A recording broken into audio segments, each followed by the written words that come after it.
goes.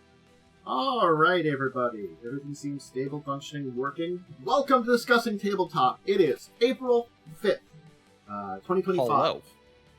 Hello. How did people's April Fool's Day go? How did your April Fool's Day go? Because that was this week. Absolutely nothing of note really happened as far as I could tell. I didn't even see any good April Fool's memes. The only thing I saw that was of interest was Lockpick Lawyer's April Fool's. That was about it. Yeah, I didn't really have much myself, too. I mean, there was plenty of things that sat around there that it's kind of like, well, that should be an April Fool's. Cough, cough. You know, the mess that is Nintendo's Direct and, you know, the stuff going on that we'll talk about today. You know, just, Yeah. I mean, like, it's kind of funny, because I didn't see anything. Did Twitch do anything on April Fool's? Because I was, like, streamed on that day. And, like, I don't know if they did anything. It was a very quiet year for April Fool's, which I don't necessarily mind. Because, again, like, there's a fine line for April Fool's stuff, in my opinion, and a lot of times people kind of cross it for normal. So, okay, so they did do weird categories. Oh, weird categories. Okay, they did that last year. Yeah. Still. Oh, I haven't put the document shot. Remember to do these things. I don't know why. Last year it was, like, way more noticeable, though. Like, I don't know. Maybe just last year we had a lot of better ideas, and just this year no one had, like, a really great... Oh, I'm sorry. That's not... This one's wrong one. Wrong command. Wrong command. Yep. I remember this stuff. Maybe just, like, no one had any groups, or it was anything that anybody that did anything. Maybe we just didn't notice it, you know? I don't know. But nonetheless, here we are. We're in April. We are about a quarter of the way done the year. So, hey, chucking along. Should we dive into our topics then? We can always chat more a little later. Alright. So, I guess we can start off with the more embarrassing thing, which Wizards fortunately walked back on. But still... I mean, I kind of knew they would, because they've shown no spine in their really terrible decisions. True. So, basically, if you missed what happened is... Wizards does a DMC takedown on a Baldur's Gate mod, well, a Stardew Valley mod, that has some things from Baldur's Gate 3. Mm-hmm. And this basically, is what... Yeah, it's basically puts the Baldur's Gate characters into as the townsfolk. Yeah. And this was something that, like, we have on record, the Larian CEO kind of thought it was really cool, you know, and praised it. Mm-hmm. Yeah. Like, oh, that's, you know, the person that made the game. It's like, oh, that's cool. Do you have a link? Yeah, let me put the PC Gamer article, which is the original one. It does have the update for the, Okay, it does have the update. It does have the recent update of them taking it down. Yeah, I literally saw that coming the moment Momo brought attention to that. Oh, I could agree there, too. Maybe I have to...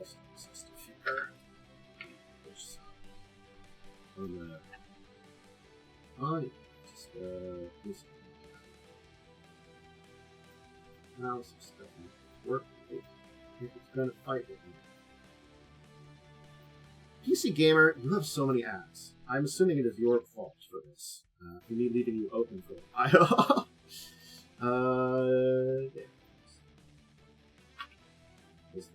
It's very long. There's a separate one. There's a couple other smaller articles I think that are out there. Oh, I see. This one has. Okay, this is the PC Gamer. Yeah. Okay.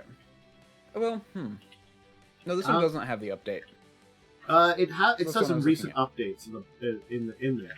Oh, there it is. Recent updates. I see it now. Yeah, it doesn't really. Yeah, there's a separate article that talks about it though. Well, so let me see if I had another article. I can post it. I have another one that talks about it coming back. Okay. Thank you. There you go. So, anyway, the fact is that, yeah, this is, at least they walked it back, but this does feel very, Pinkertons. Again, I mean, it feels the same light of, like, not, this is at least less drastic, and they did walk it back, but it is the same kind of thing. Actually, maybe it feels not. funny enough to me. It feels more like the OGL debacle, Okay. where they're like, "Oh, we're gonna do this. We're gonna do this crazy thing." Oh, kidding. It was a joke. Mm-hmm. We're gonna try and control we're gonna try and control every little tiny aspect of our brand, and no one will be able, and you'll have to pay us money for it. And then they back, and it's like, oh, sorry, oh no, okay, let's try and exert a little bit of control and see what happens. Okay, kidding, you know, feels like a continuation of that.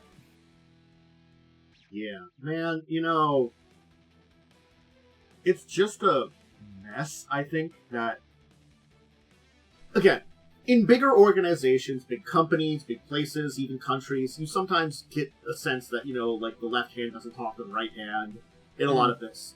But Wizards isn't that big, but I get the sense of people aren't communicating with each other sometimes over there, and they just do stuff that's just, like, someone higher up that's very reactionary, doesn't know what's going on, just is reactionary, doesn't know what's going on, and then, like, you know, the people down below have to create goodwill to make up for it. I don't know. But again, I'm glad they worked it back, but it doesn't paint Wizards in a good light that they did it in the first place. You know? It's a mess. And they're just like, their statement is just, it's very simple. It's like, it was issued mistakenly. We're sorry about that. Yeah, no, there's definitely like a thing where it's like they called it a mistake. Yeah. I'm trying to find like if there's a quote. I've got one from one of the news sites that I've got to that has a little bit. Well, I look at that. Yeah. Okay. This. Oops. Okay, Wizards of the Coast issued an official statement. The Baldur's Village DMCA takedown was issued mistakenly. We are sorry about that.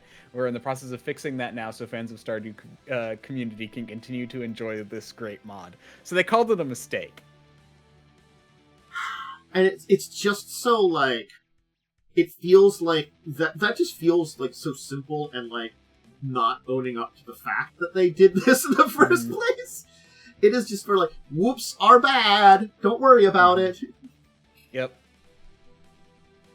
And like, I'm fairly certain the mod wasn't even being sold, was it?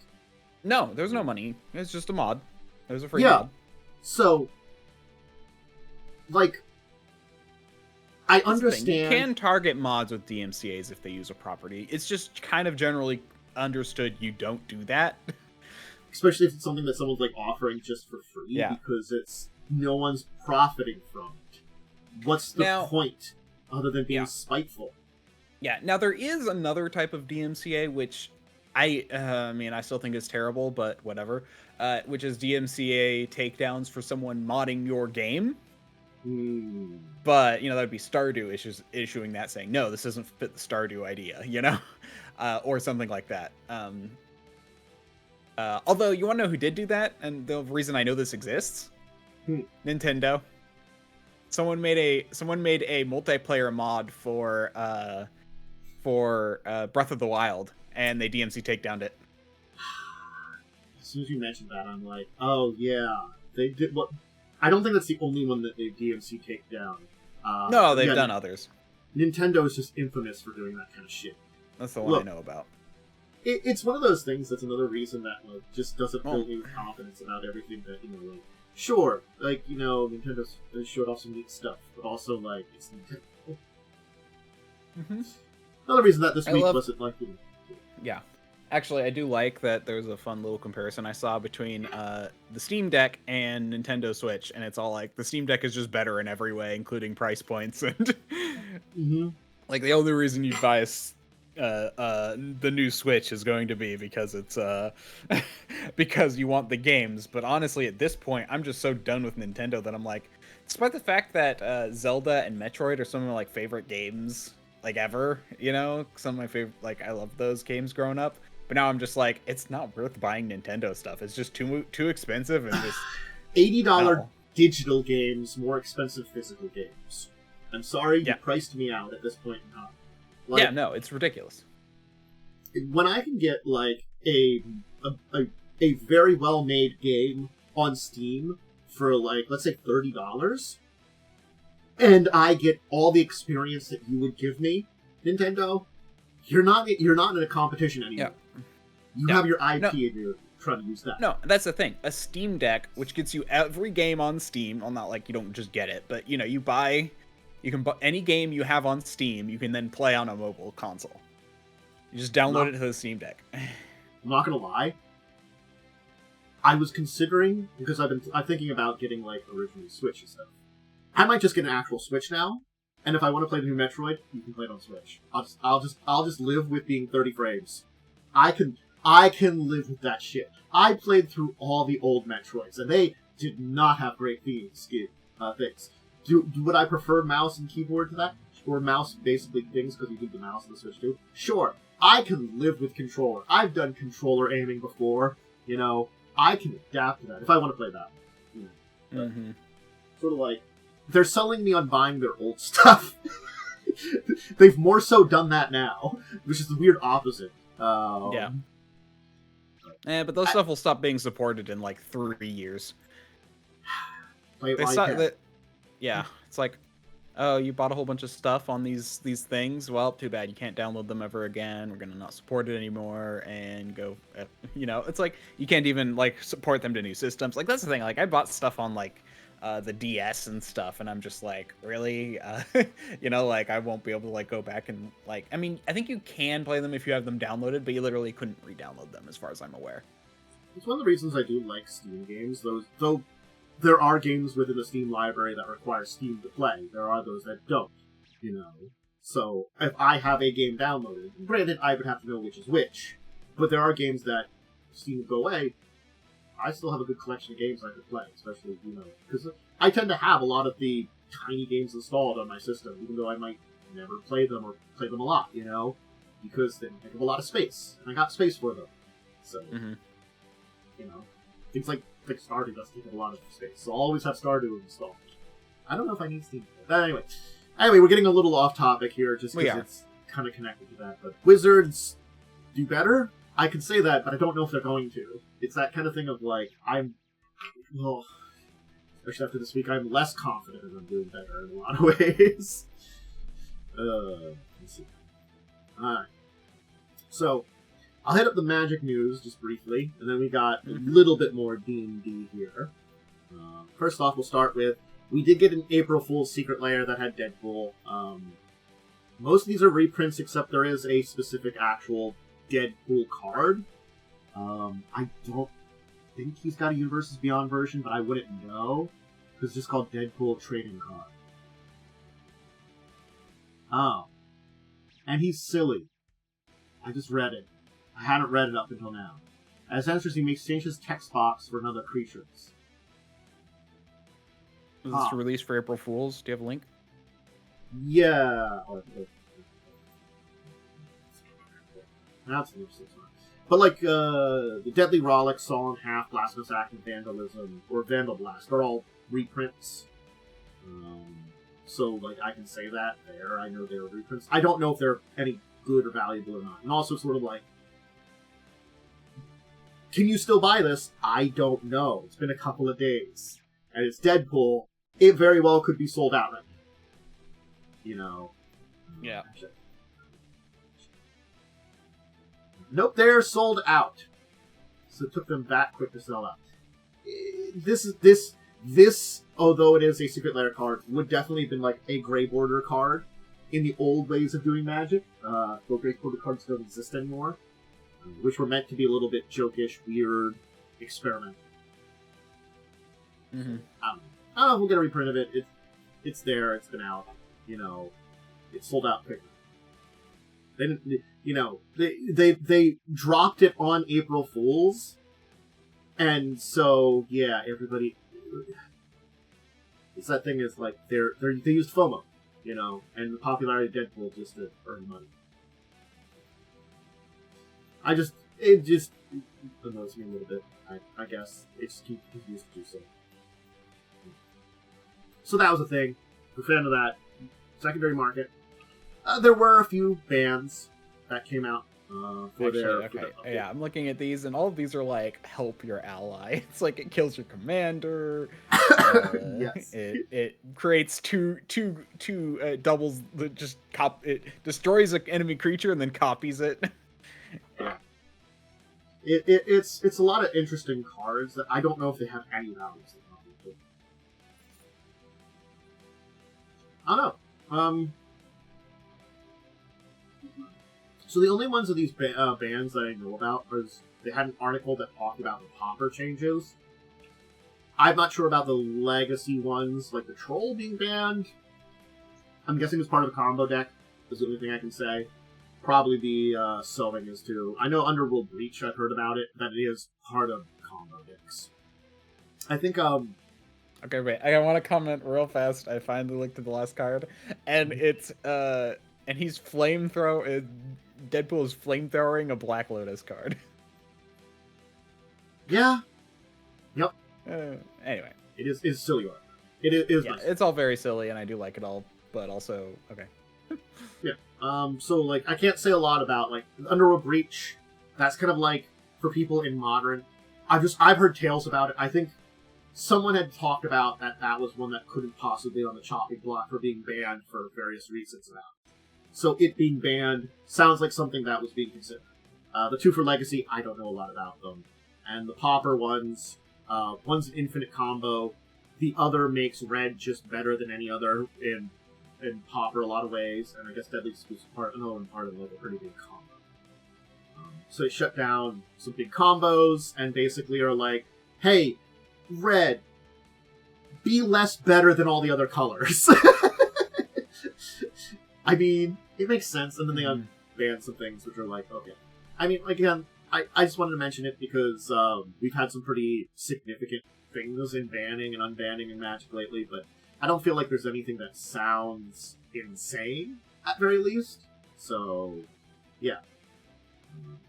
Take it as a grain of salt from that.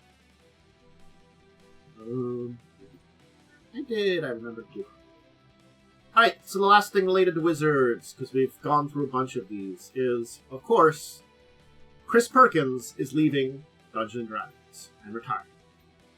That has been going to happen for a while, I thought. I hadn't heard anything about it. Last time I heard, he'd gotten a promotion.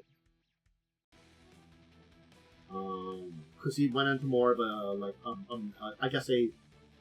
overseeing position on a lot of stuff. I hadn't heard a lot about him retiring. Unless he had talked about it somewhere else. This is the first time I've heard.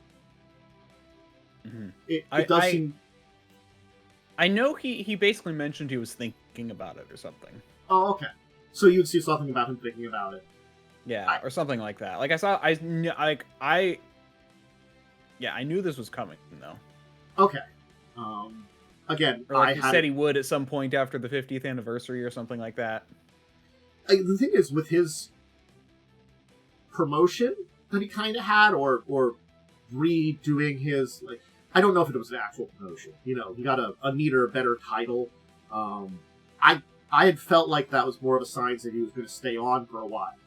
So, I can only guess that wasn't enough for what he wanted, and I'm not going to lie.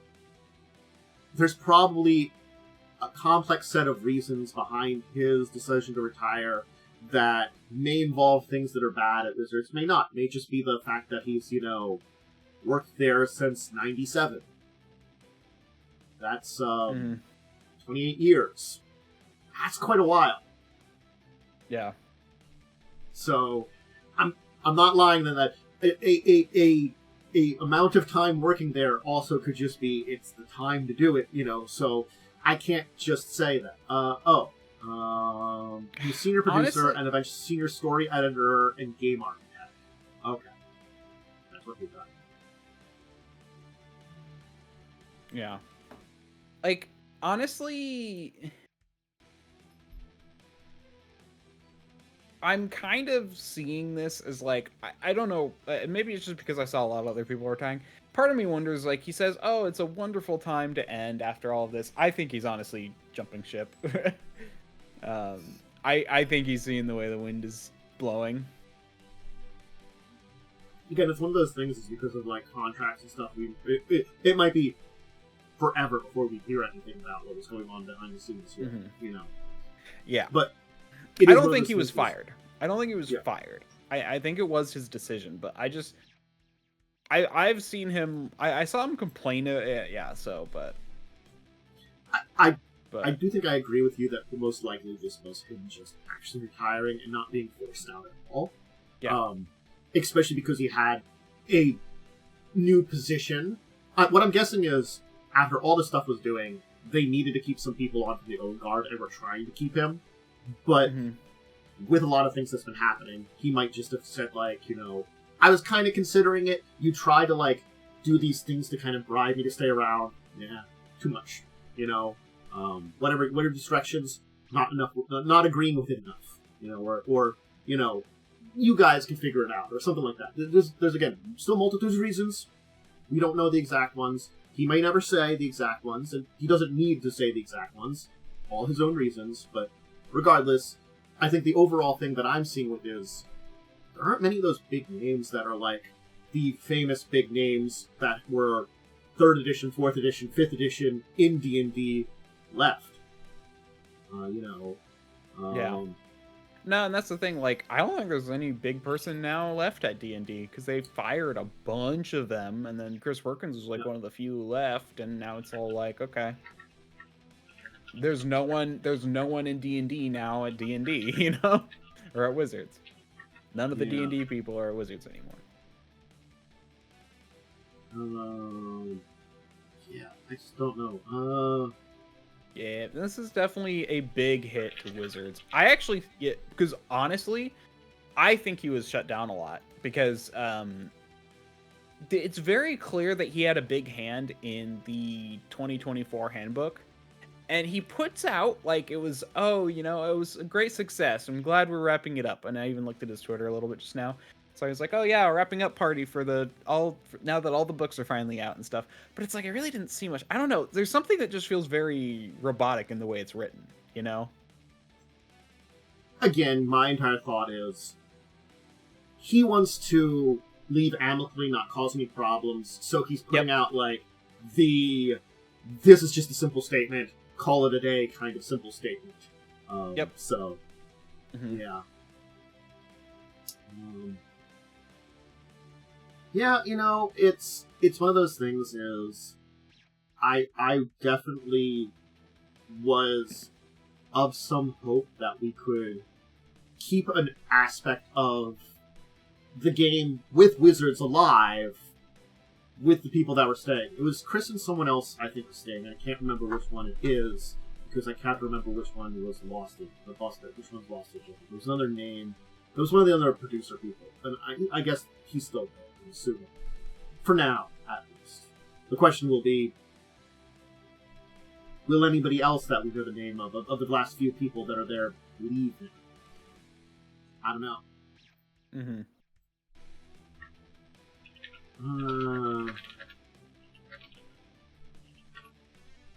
So, yeah. Yeah.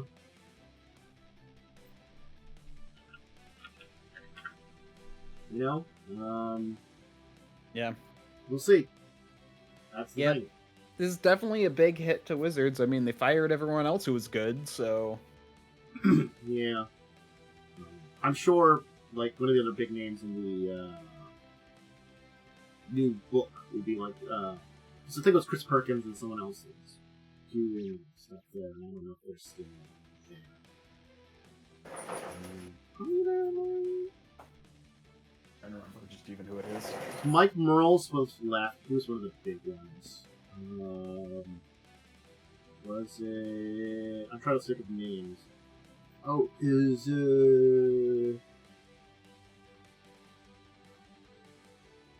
your creative direction on everything that came from? Are you thinking of Jeremy Crawford?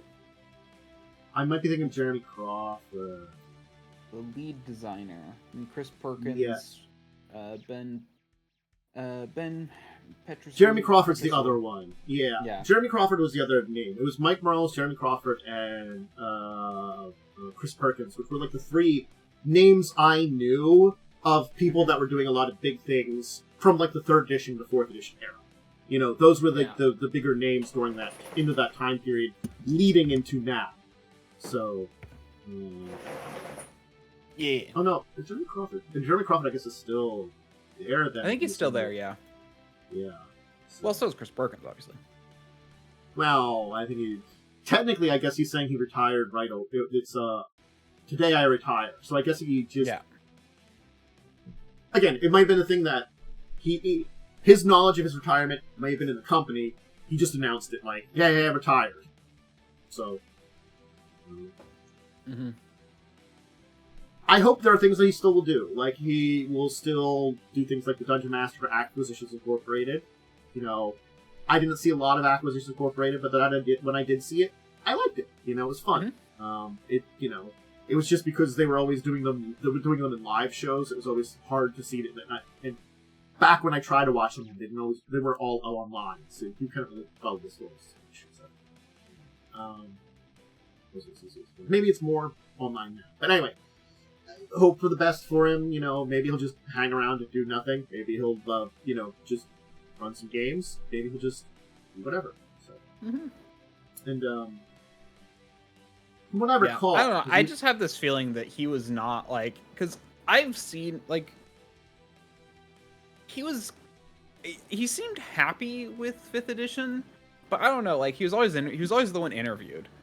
And part of me wonders if, like, he wasn't acting it up a bit. I don't know why. I always kind of got that vibe where it's like he wasn't as happy with it. But then maybe that was just me projecting. But who knows? I think what it was is probably he is. I'm going to assume, and again, it's an assumption on my end, so it might not be true. I'm going to assume that he is indeed proud of what he put out. But again, it's probably one of those things is he had a time constraint, he had a schedule. He did and I think what he probably is more thinking is, this is the best I could have done with, everything I was given, and I think I did a pretty good job.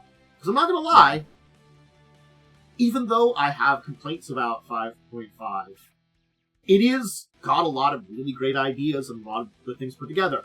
It's just isn't a lot. That's what I always kind of feel like is, I don't feel like it was enough to, like, garner this update in a lot of ways, and there was its own problems and things like that, and especially after we get the player's handbook. But like, if I just take the player's handbook on its own, the updated one, I don't think I would have had a problem with 5.5 at all. Yeah. I think as soon as you added the other 2 books in, that's where my everything kind of went a little downhill for me. But just the player's handbook on its own, great. I still think even the player's handbook had a lot of issues, and it was not. Yeah, it is. My big issue is just like the whole thing I got from everything is needed time to cook. Like literally, like everything was just like this was clearly rushed together. They could have put more effort into this. Like, I mean, even the DMG, it's like they added like only a few creatures. It's like, the DMG, like the section. There were some sections that they hyped up. That people have been asking for this, so we added it in, and it's like this absolutely nothingness. They don't have a single way to create a creature in all of the books. I don't know what's going on there, but like, there's definitely some issues with it all. Yeah, I just think I do think I'm just again gonna go that assumption is he's probably proud of what work he could do, but again, he was given time constraint, You got to get it out for the 50th anniversary, so... Yep. Anyway. I mean, yeah, it's not like he was the one...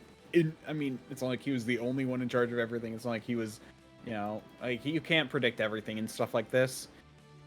And that's, well, especially in those kind of time frames. I mean, it was just such a short time frame. I mean, I do understand that that's the big issue with all of it. But I honestly can't help but feel like he's leaving. I think it's amicable, but I also think he is leaving probably because he doesn't like the way it's going. Yeah. Anyway, you'll be missed, Chris Perkins. I do think you did a lot of really good work at Wizards.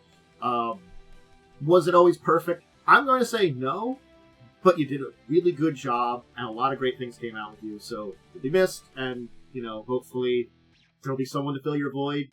I don't know if they can, but I hope that again, it's one of those things.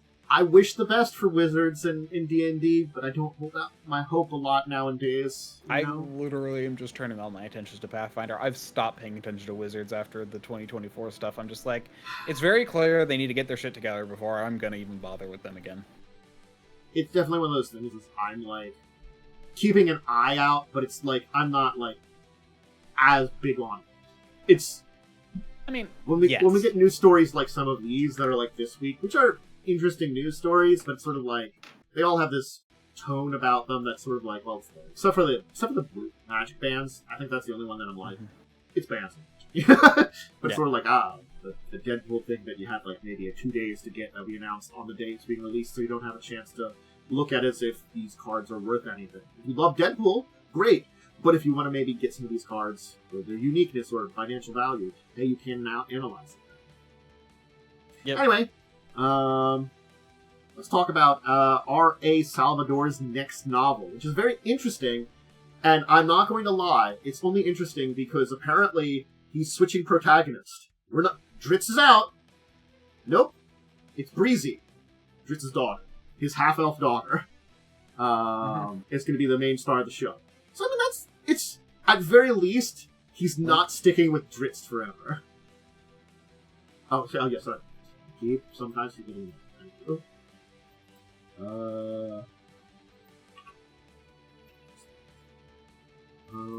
There's a little article about it.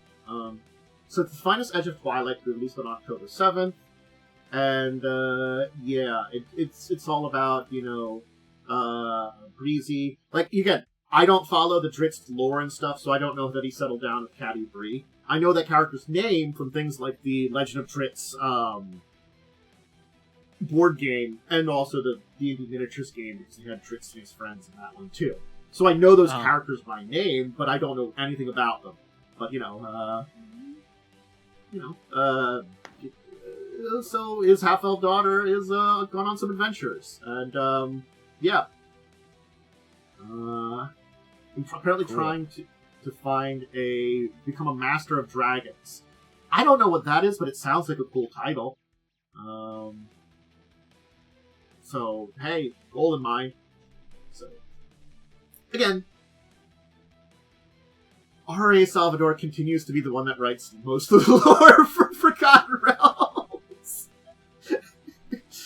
I'm sorry. A lot of the lore in the Forgotten Realms is because of him, so I'm not gonna lie on that one.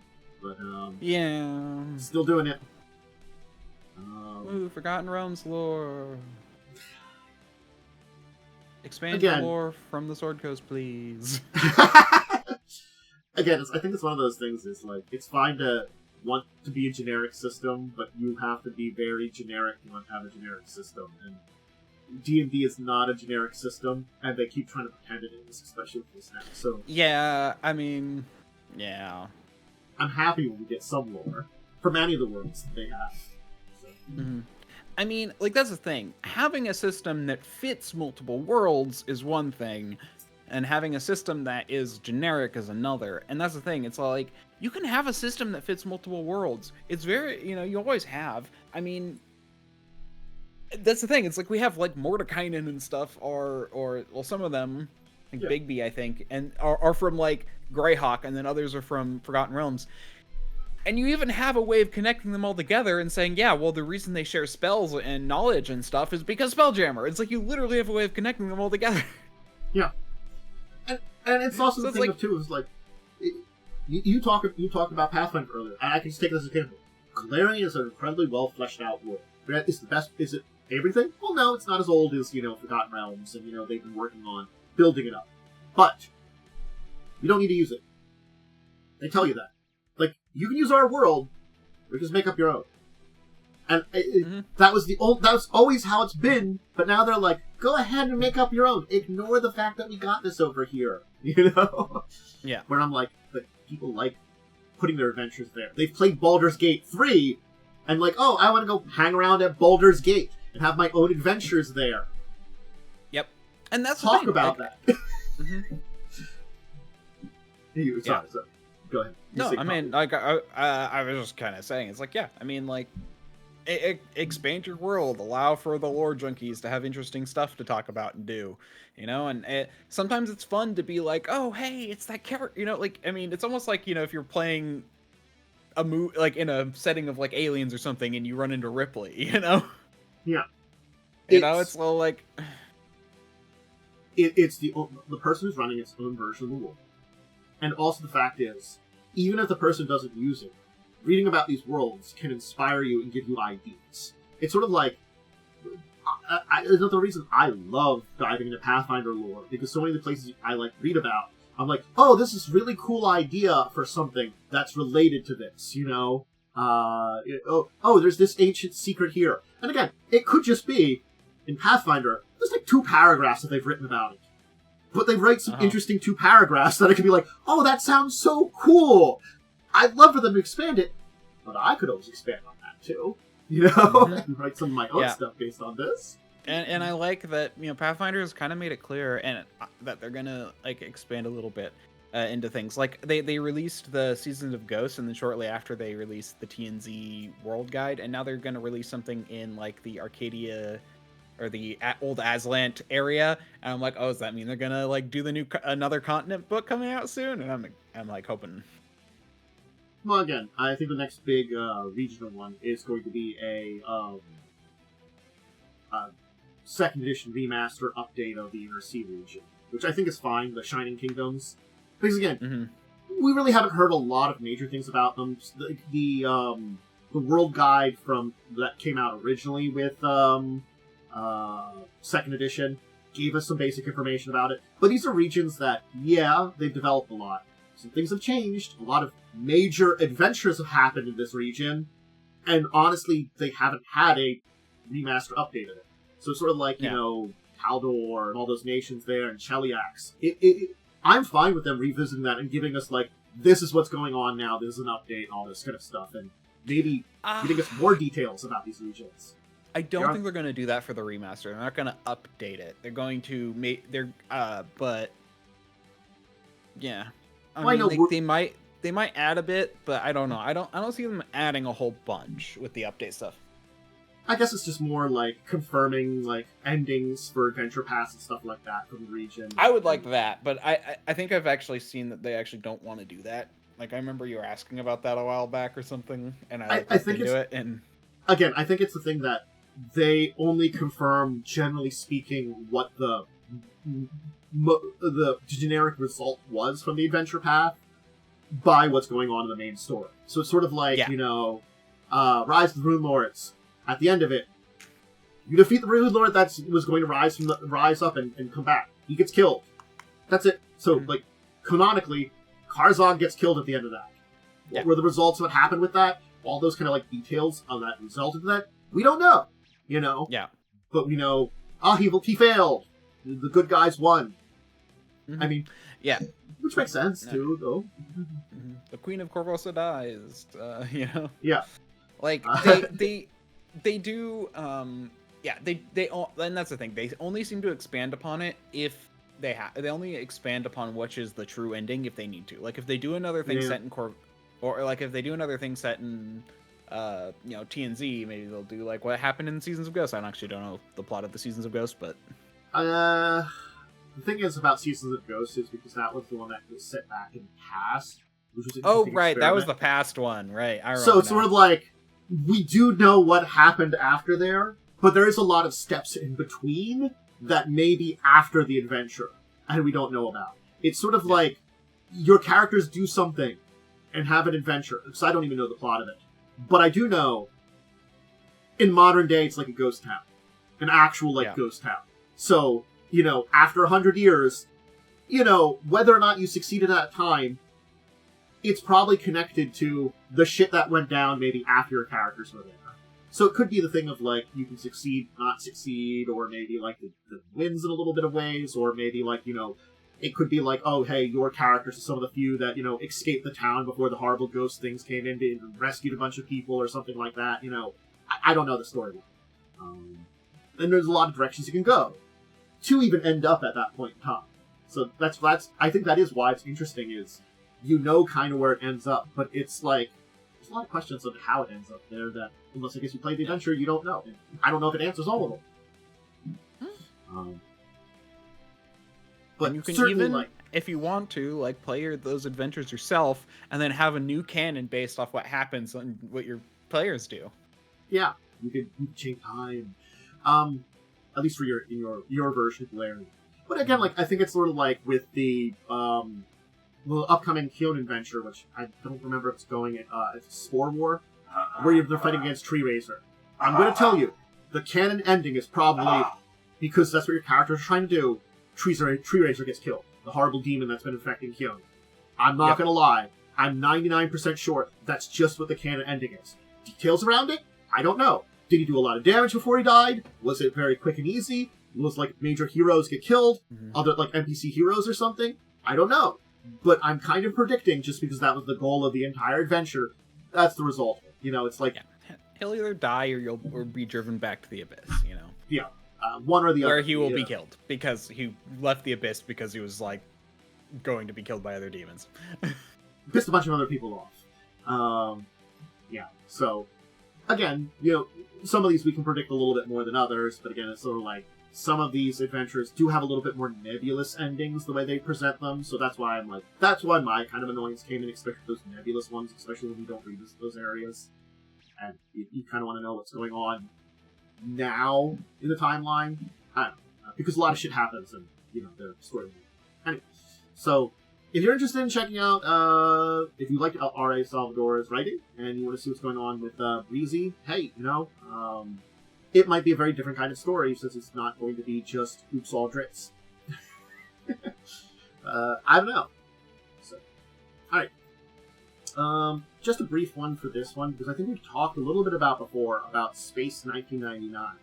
So this was an RPG we talked about based on a TV series, and Modifius put out a free quick start. We've talked about quick starts in the past. I haven't downloaded this one to take a look at it. It's supposed to be 51 pages, so again, up to you how useful it is to your gameplay. It's supposed to be introducing you to its version of 2D20 rules. So I'm going to say here, honestly speaking, get familiar with 2D20 rules before you worry about this version of it. It's one of those things is, I think we've talked about Kickstarts for Modifius, and in the past they haven't been always the best. It was kind of one of those things is I would hope this one's pretty good. And they do display how to do the 2D20 system pretty well. But my experience with the 2D20 system is it does have little, hiccups that aren't always easy in a quick, book. Because it's supposed to introduce you to the role, give 6 pre-generated characters, and a small adventure to play with. So, I don't even know how a 2D20 system works, honestly. I mean, I played Star Trek, but I also don't remember how to play Star Trek after every time we play Star Trek, so... Gotcha. So it is a momentum and threat-based system. You roll at least 2d20, that's the minimum you roll. You can roll more. Basically, you use momentum to buy more, or other special abilities to purchase more. And then each one goes versus a check, and you can get 1 or 2 or 0 successes. Yeah, okay. And the objectives get to lower numbers because you have to meet or beat 2 stats of yours added together. So your 2 stats are added together, and that is the target number you have to get equal to or lower. Yeah. And then there's also, ways to get, criticals in there and better successes and other more details to that. And then the person going against I remember you now. It's not a bad... But that's Star Trek system, and I think the 2D20 systems all are very similar to each other. Here's the basic rules. So, as long as you know that, you're relatively good to understand it, but again, it's you have to kind of understand the 2D20 system, and I'm, having not downloaded this myself, and I just wanted to talk about it. We talked about Space 1999, and this is an opportunity to check it out. Having a little familiarity with 2D20 will probably help. Maybe checking some of the other starts out, kind of getting an idea of how the system works. But again, this might introduce you to the world of it. This version of a moon-based alpha in this game based on a TV series. So yeah, it's. I hope it's a good introduction, but check it out for yourself if you are interested in it. But take it with a grain of salt. And then we've talked about the quick starts and stuff. They are not always useful depending on how you're trying to display things. It might be a great way for, at least if you are the game master that wants to maybe try this out and run it, to take a look at it. Certainly speaking, I think you game master, you can take a look at it, see if you're very interested in the game itself, and get a basic idea of the rules, and then maybe get the book and stuff like that. And then, you could still use the quick start with pre-generated characters in a small adventure to do something, like as a test with your players, certainly. But, again, the book will just... Okay. Okay, I actually downloaded this, and I actually like the idea of this, because it actually is a, it gives you pre-generated characters in a short adventure. Mm-hmm. Okay. So it is like, it actually has stuff. I mean, as usual, you have to play pre-generated characters if you don't want to buy the book, but, But also, I feel like, it gives the basics of the combat and basics of the skills. Okay. I don't know. I'm still not super happy with this stuff, but, it's... Sometimes you can't complain too much because they're offering $0. Yeah, and that's the thing about quick starts, is the idea is to try and get you to buy the product, and seeing as how I just don't even want to look at these because I find them annoying. So I like using them as a tool to check out some of the basics and see if I'm very interested in it again. But usually using them for the entire depth of what it is not always a thing for me. Sort of like, for this one, as I said, my entire thing would be check it out, see some of the basic ways that the rules are different from 2D20 I'm familiar with, see if I would be interested, with the characters and the setting and stuff like that. Then I'd probably get the core book. And then if I still wanted to try to test out the system, play it with people, Yeah, I mean, it seemed kind of the same. It was attributes and skill type things, and then, so I assume, I didn't read the rules, but I saw attributes, I saw skills, so I assume it's a similar. Yeah, similar to what it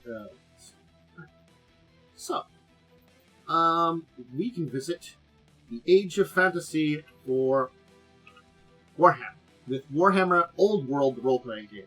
So the thing is, I think we've talked a little bit about Cubicle 7 doing a lot of their Warhammer RPGs, and they did Warhammer Fantasy, the Age of Sigmar stuff. But apparently Old World is another era in the fantasy timeline, I guess. I know I've heard about the difference between these two, but I don't know a lot about them. But there's sort of like Warhammer 40k. You technically could play in, let's say, 30k or something like that, especially with RPGs and stuff like that, some of the games. So I think that's what kind of the Warhammer Fantasy is one era, and Old World is going to be another era, but it's set in the same universe. So again, yeah, Old World is supposed to be a reboot of their older stuff, because I think Age of Sigmar actually has something happens and it transitions to Age of Sigmar. Yeah, so I think that's what Warhammer. And this Fantasy is supposed to be role-playing. the stuff before Age of Sigmar. Yeah. So Warhammer Fantasy role-playing is supposed to be more Age of Sigmar, and the original stuff that was pre-Age of Sigmar in their miniatures line and storyline is now Old World stuff, and so we have the Old World RPG being that time. So I think that's cool that they're giving us both versions of that world that they've developed in RPG form. I'm just assuming there are different ways and things to do different stuff, type of characters you play. So yeah. seems neat. Again, I don't know a whole lot about Warhammer Fantasy. I know in our talks with Momo, they know a little bit, but it's sort of like one of those things is they're not as in depth about that either. So, still nonetheless, cool. Neat. So if you're interested in checking that out, you know, it's another one of the Warhammer RPG games. Okay. So, League of Legends. Why am I talking about that? You are cutting out a lot for me, but you're fine on stream. I could try. Let me try resetting me on.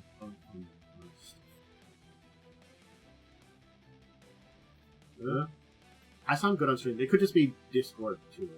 Yeah, I already said you sound fine on stream. Let me also try disconnecting and reconnecting. Okay. I'll take a bite of my food in the meantime. I got soup. It's very good soup. Okay. And maybe my mouth will stop sounding horrible. My speaking today has been bad. If you couldn't tell by that sentence. My speaking is always bad. So, anyway. So yeah. I don't know if we've mentioned this before. I think we've mentioned a few of the random TCGs which are coming out. But there's a League of Legends TCG which is in development. And it was going by Project K, but it's been retitled to Riftbound, the League of Legends trading card game. It's supposed to be a one-on-one, traditionally, but also has 2v2 and free-for-all formats. So, I'm not gonna lie, I like multiple formats for play. I'm a big, I like TC... I didn't press enter on the link. Put it into... like, but didn't press enter. Who's there? I'm a big fan of more multiplayer when it comes to TCGs, because as much as, like, you know, one-on-one is fine, I'm not playing a lot of multiplayer. So, the first boosters are supposed to be 14 cards and have a over 300 card set. They're supposed to have champion decks, which are 56 card pre-constructed decks that will theme around major characters. Like, I don't know Lee Sin, I know Jinx and Victor. Thank you, Arcane. Mm-hmm. I know Lee Sin. Okay. I know all the characters. I played League. I had friends who were very into League and kept trying to get me into it. I still never got to the level. Like, you have to play a certain amount to get to a point where you can play against people ranked, and like I couldn't even get that far. Because it was just always so bad because it's like there's just so much you had to know, and like everyone was so hostile. Like, that's another thing. League of Legends is one of the most hostile game communities. Still, it's the thing that I'm just gonna take a step back here and talk about, you know, like adapted media. Like, I think someone said it best is the Fallout TV show made people want to go play Fallout. It didn't matter what Fallout. The Arcane, the League of Legends TV show, made people sort of interested in League, but not wanting to play it. Yeah. No one wants to, I guess League has the people that play it and like playing it. It's not for me. I have to still see the second season of Arcane, but I like Arcane. To be fair, I also just hate the game. I should clarify. I also just hate the gameplay. I hate MOBAs.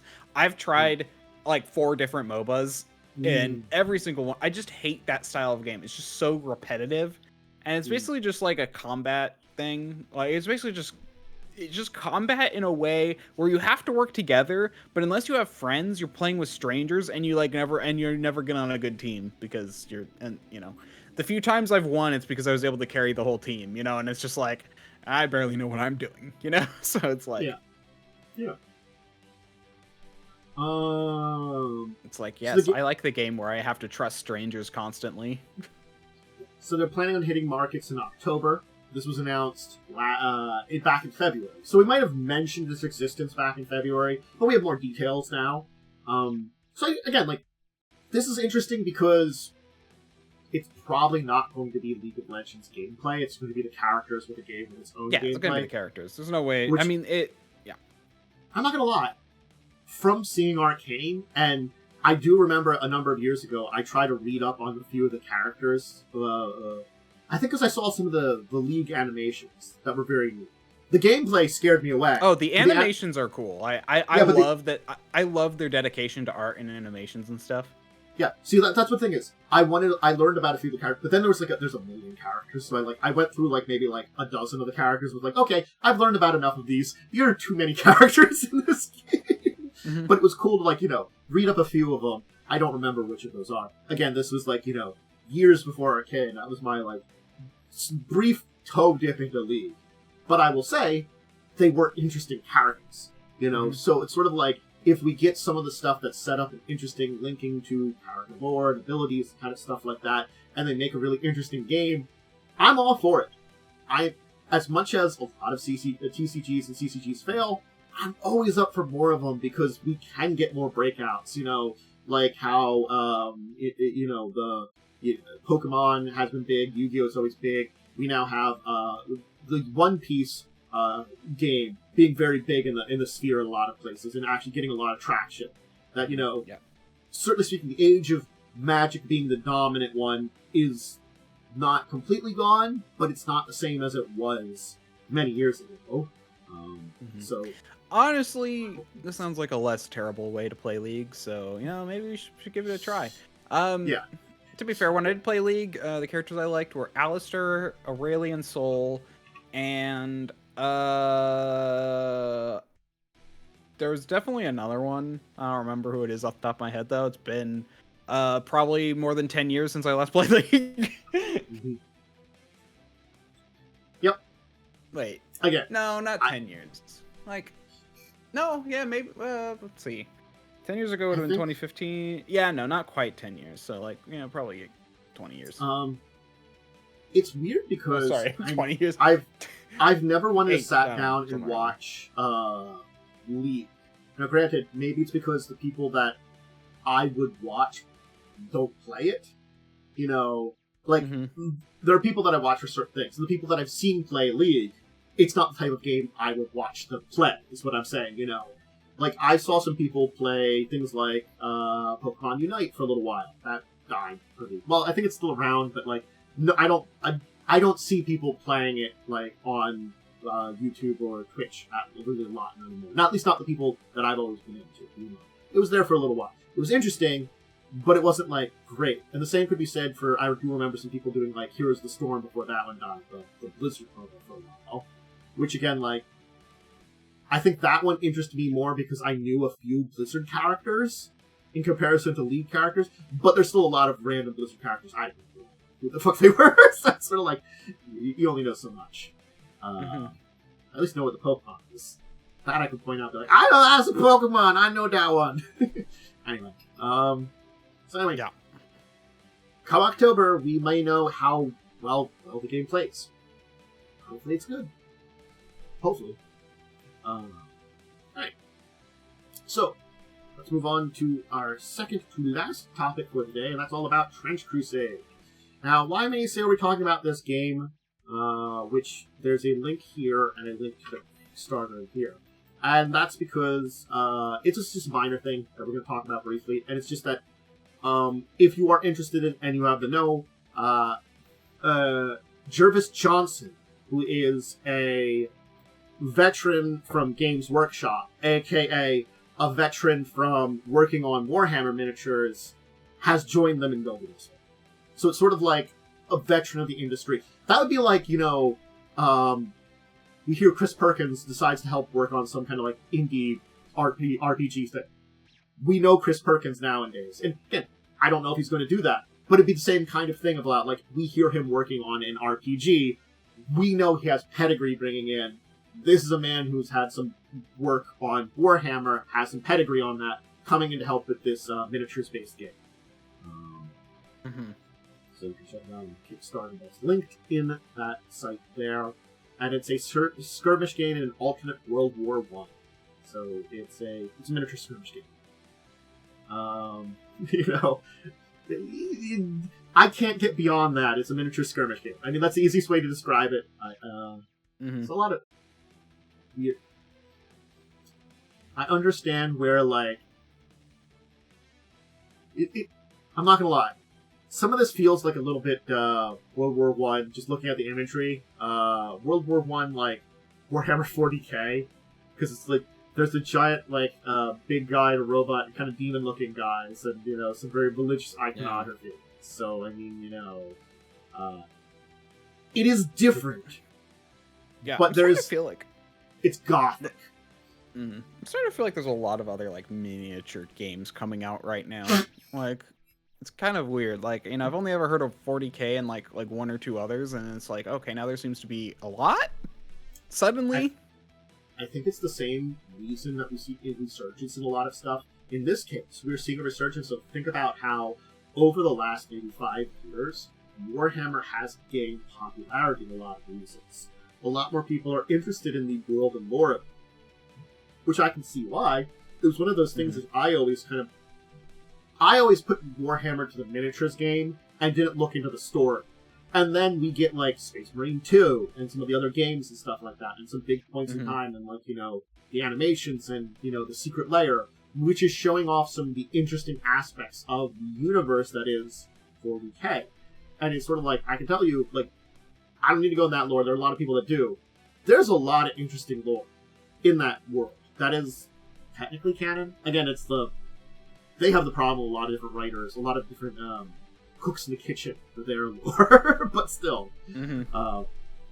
But that's resurgence and stuff like that. So it's interesting. Yeah. Yeah, it looks like there are 6 factions for your troops to put together, and yeah. And if you're interested in it, you can check it out. It's link there. And as I said, on the onlygames.co has the Kickstarter. Alright, we'll finish up today with just our... Which I don't know if I'll have this a regular one, but we'll kind of have it whenever we get good charities. I'll try to combine them together. Like we had the week of all a bunch of different humbles, which are charity things, and this is TTRPGs for Trans Rights Ohio has a charity up. So that's that. Yeah, and that's for on itch.io, not itch.io, not Humble. That's one. Honestly, going through it, I got it and I'm going through it. Honestly, I would probably say there's, you know, like a few good ones. Maybe some will stand out. It's kind of one of the, that's the thing about itch.io stuff is like, it's kind of like, okay, you buy a bundle, it's really cheap, and you know, you might like one or two of them, but that's just what you do because, you know, it's a large collection of games. It's for charity. If you're interested in charity, here's the thing: is I'm gonna say, you know, like everybody has their own opinions on various charities and different things. Again, like you get a lot of games for this, you know. So, and as you said, Worm, maybe there's some things in here that you want to try playing that seem really interesting to you. And, you know, check it out. You can see the list of all the games in there. Charities and good causes are always good causes, you know. And again... One of the ones that looked interesting to me is one where it's like you play as the creatures in a dungeon rather than, you know, trying to defend it. Versus the people, the adventurers invading it. Yeah, and there's, a lot of items included in here, so... Oh, yeah. 467 items. It's a good chunk of items. So, a lot of indie-based stuff, too. Yeah. Make sure to check it out if you're interested in a charity, and you want to maybe see if any of these things are still for you know? So, alright.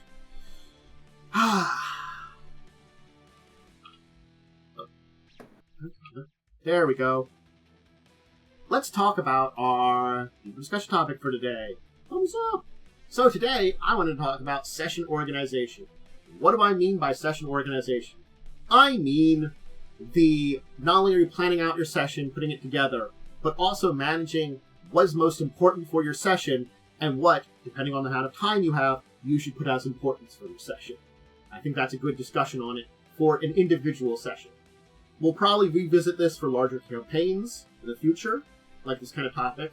But for now, I kind of wanted to talk about, you know, like, if I'm going to plan a game session, what kind of things should I worry about, and what's important to worry about? Because again, we all have finite time, and you really have to have an idea of what the most important things are. And if, sure, I can come up together with like 20 custom monsters for my big dungeon that I'm going to do. But what about, the main villain, or a plot, or a map, or any of these other kind of little details that come up with it? Or why are these monsters there? You can ask these questions that can easily be answered by, I can just put a monster from the bestiary/monster name there sometimes. Yep. And those 20 custom monsters, that might take you a while to do, depending on how custom they are. Is that worth your time sometimes? Maybe it is. If you're going to reuse them a lot, it's one and done. Maybe it's not. I could give a whole thing about this, honestly. So, okay, you know what? I kind of almost want to just share what I'm show this off, because I have a whole thing. We can talk about it. Hold on, since I do stream since I do the green screen stuff through OBS, I can actually just add. What is it? Oh, my brain is forgetting how to do this. There it is.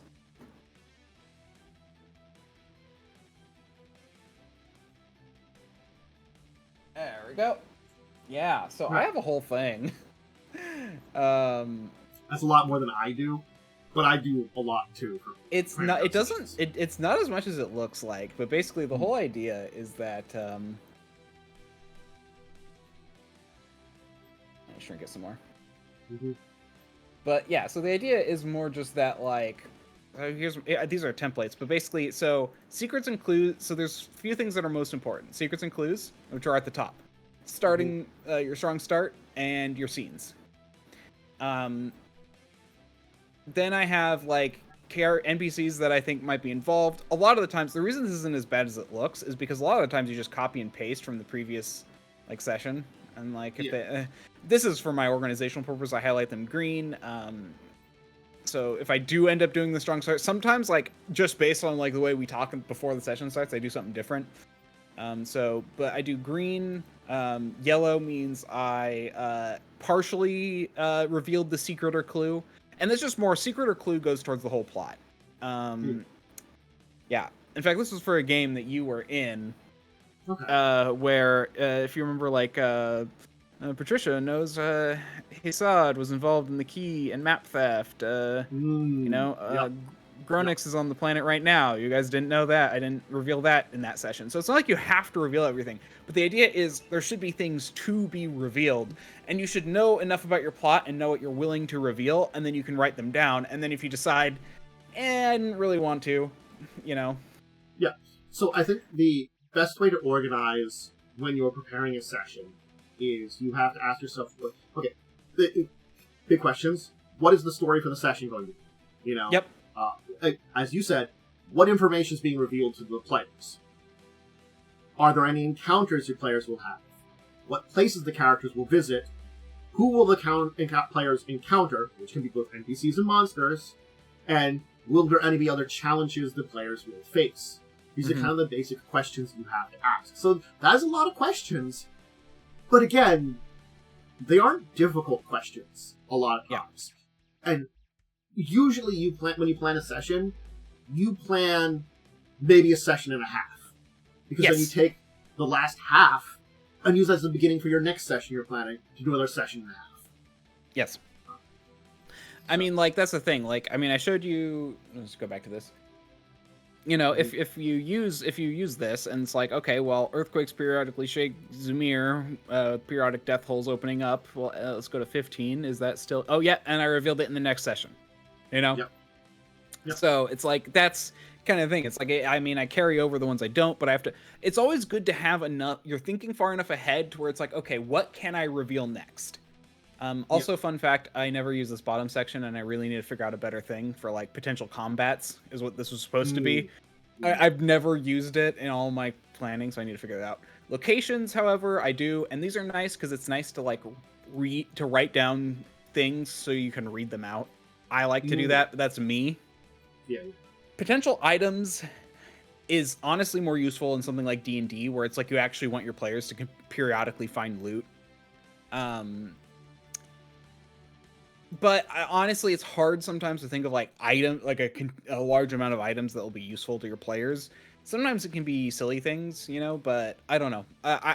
This one's also one that I need to figure out a little bit more. This is something I've kind of developed on my own, by the way, from certain other things I've read about this. So it's kind of just interesting. So I've like, and yeah. So yeah, no, it makes a lot of sense because you're taking a look at a lot of things related to the plot in a lot of ways. Again, I think that's the important part about all this, is you're asking yourself, what's the story of my session? And I mean, that does pertain for the entire story, the larger story that you're going in, and I'm not kind of like diving too much into that right now, but a session has a story. Yep. Wednesday's session, meeting up with Momo, beginning your adventure. Those were like big story points. I had a little bit more written post that point in time. Now, the battle we had on Wednesday took a little bit longer than I was planning. It was a lot more deadly than I was planning. But I also had not... That was me misjudging a lot of things. So it's like, yes, we'll talk about that. But I made mistakes, and so that made the battle longer. We did not get to certain things, but that's okay. I am then able to now work off the stuff I had planned out and make more steps after that. Mm-hmm.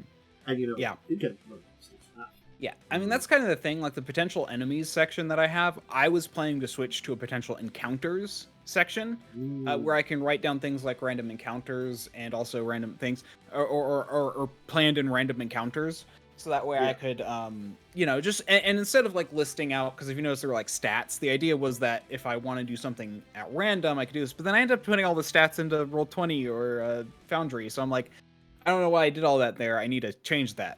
So I just need to like list down the enemies and then have those enemies statted out in the thing of choice. But yeah, no, and that's the thing is too. Whether you're building monsters or just or NPCs or just using stuff, you also have to ask your question like, do I need this thing's stats? Is this something your players are going to fight it?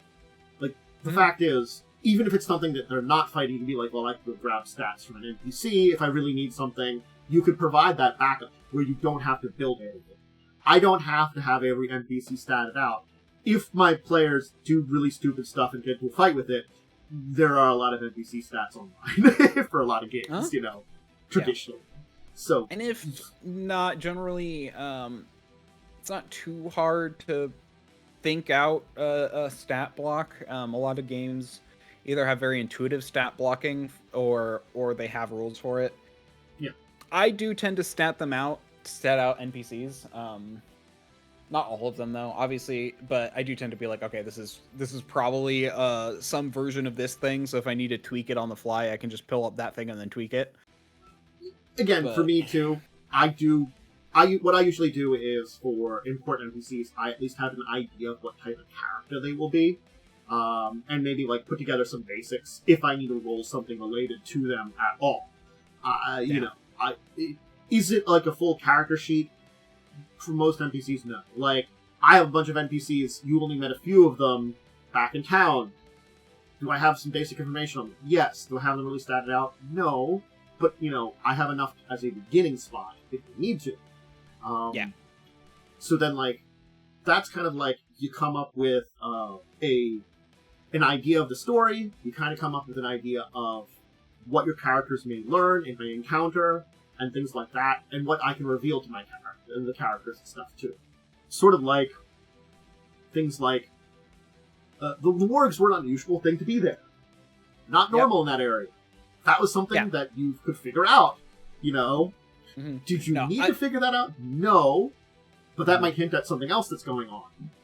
Yeah. No, and I'm going to be honest, I really do think, as far as this goes, secrets and clues, scenes, and how you're going to start the session, I think every planning session needs. You know, you can narrow this down if you feel like you only do like 5 or something, that's fine. If you do like 3 scenes, I mean, if you notice, like, okay, I do always try and do 10. I actually think it's good to have as many like reveals, just so that way you can pick and choose while you're going. As the players do random stuff, you can then be like, oh, well, this is a thing that now you learn about this thing from this random person you decided to talk to, you know? Yeah. Scenes, those are like actual planned out things that, you know, you think you're going to run into, and players don't get everywhere, or sometimes they skip over a room that you thought they were going to go in, you know? So it's like, but I think because of the way RPGs work, knowing what's going to happen and what information the players are going to get is very important. Yeah. And how you're going to start the session is also very important. And thinking about that is very important. Oh, yes. You know, again, when you leave at a good point to start a new session, always helps. But just because you left at the point doesn't mean you know how things are going to go at that point. You have to kind of decide the direction. There very much is a thing that where even if you think you know how you're going to start it, it's good to put it down on paper, so that way you like can refer back to it and like remember it before you start. Mm-hmm. Because like sometimes even just writing it down, I often realize, oh wait, that would actually be a bad idea, because that would show this, which I don't want to show yet, you know? Yeah. You know, like that's why I think it's good to do that. Also something I do, I take all of these secrets and clues and then I put them into this, where I basically just saw like told secrets, untold secrets, basically. Yeah. And so that way I can keep track of everything I've told the players. But that's a copy and paste thing, where I just copy and paste them as I like tell them, which is kind of neat because it allows you to like keep track of what your players know. Yeah. So like in an area of importance, because again, this I think is also important, having your basic plot and then having, like, as you said, secrets and clues your characters are going to be, are the two probably main things that are going to be there. Because one of them is, you know what's going to happen, you know the kind of general plot. And the other thing is, you know how your characters, your players, are going to know about that plot. And those things combined will drive the story forward. After that, figuring out your NPCs, locations, does that location need a map? You can ask yourself those questions. And then also, like, again, encounters. Well, encounters are fun, good to have. They are probably, in a lot of ways, the least important thing, the combats, because, yes, most role-playing games are a combat game. But they are also... All role-playing games have combat. Most are based around... many are based around it, many are not. Yeah, but I think it's the thing that, even if it being a game about combat, it is still, in a lot of ways, a story game. A story is always being told, so you being ready with the story and telling the story is kind of the most important thing, you know, to have in a lot of ways. And you having that story ready and prepared to present to your players. Yes. Yeah. I'm going to definitely say there are plenty of games where combat is very important, but it's not the most critical thing, and you shouldn't, you know, having those custom monsters might be cool. They're probably your least important thing, unless it's something like an important boss that's actually related to the story. You know, that mid-boss you might be imagining is probably not as important overall. So if you have time to work on it and set it up, good. But again, that comes down to a little bit of, you know, time management, how much time you have to work on it, how much, you know, you want to put in here effort-wise to make it a good story and stuff like that. It's important questions you do have to ask. Yeah. Also, another thing, actually, this is more just something I keep track of. I always keep track of players, their initial attributes and their top skills, and then I also sometimes will like have other things like combat skills and stuff, and their skills. This one I did all their skills because it was Traveler, and they're, you know, that's good to know. Yeah. What your players can do, and I also had their armor down here. I also tried to keep track of equipment, but that was just hard, so I didn't. End up doing that. And I goals. definitely I like to know what your players are trying to achieve. Those are more overall things, though. I do that's not necessarily something you have to do. I just want to. Yeah, like I will definitely say, like, some of those notes I do keep to. I don't keep notes quite as heavy as those, but I do keep some of those notes. Like, I will list, like, oh, here's important skills I need to know about, or something like that. Things like that. Mm-hmm. You know, it's something I have to be aware of. You know, like when you talk about, like, the 5e passives and stuff like that. I gotta know the passives. I gotta be ready for them, you know. Be like, what is that, you know? Or like, sometimes secret roles. I think we've kind of talked about it, that there are roles that you should roll secretly to, like, you know, not reveal everything to your players. They might not know something. They may not notice something.